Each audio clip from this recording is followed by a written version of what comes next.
Ito mga katans, papakarwash na natin muna si Karama bago natin palagyan ng deka. So nasukatan na sila. So kabado na tayo sa result. So ito, sukatan natin si Karama.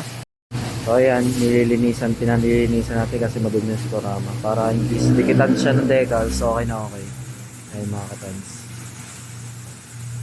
Wash muna. Ligo muna si Karama. Let's go mga katans, ride safe. Katans, papakarwash na natin si Karama. Ayan. So maganda, ayos. Kasi detail sila talaga maglinis ng motor. Yan. So ito yung ano niya, bago natin pa-decals dito sa Decals Boys. Yan yung kanyang before. Ayan. So try natin yung pag nalagyan na siya ng bago ng decals. So let's go mga katans, ride safe. Mga katans, tapos na yung layout to. Waiting na lang tayo. Let's go. Ito na rin si Kurama. Ayan. Mga katans, na-print na nila. Diba? Excited na ako. Mailapag. Ayun na.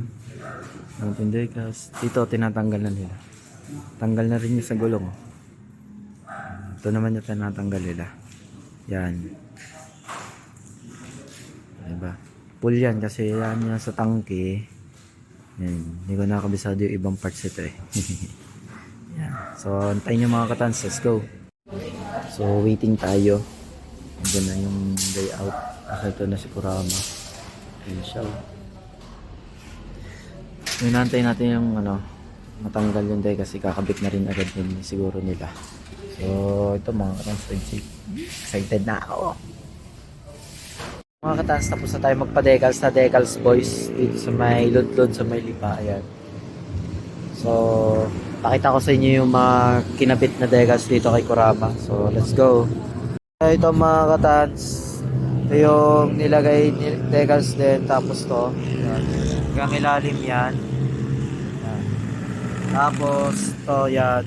Nilagyan na din. Okay. Yan side yan. Yan. Tapos yan. Yes, ganyan. Tapos dito rin sa harap. Yan. Kabilaan. Kasi ito yung ibabaw natin.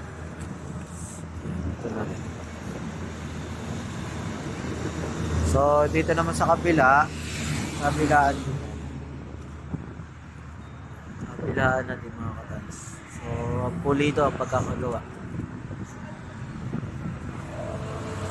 Sa malayo na. So bigyan natin muna ng isang montage ito mga katans. So let's go. I can do this all day like it ain't nothing. Black card, party in the backyard. Shawty got the black bra showing. Tatted up, ass fat enough. She a bad bitch and she already know it. So ito mga katans, nabigyan na natin ng montage. So may re-rate ko kay Decals Boys yan. 10 over 10 yan. So yan, so salamat sa mga nagtulong-tulong na sila para matapos agad si Kurama sa pagkakabit kay Kurama ng decal. So solid, napakabait din. So puntahan nyo lang sila. So papakita ko din sa inyo yung kanilang page. Yan, ipapapap ko na lang sa screen bago to matapos ng ating vlog. Yan. Tapos yan, maraming salamat sa inyo. So ride safe sa mga uwi at papasok sa trabaho. Let's go.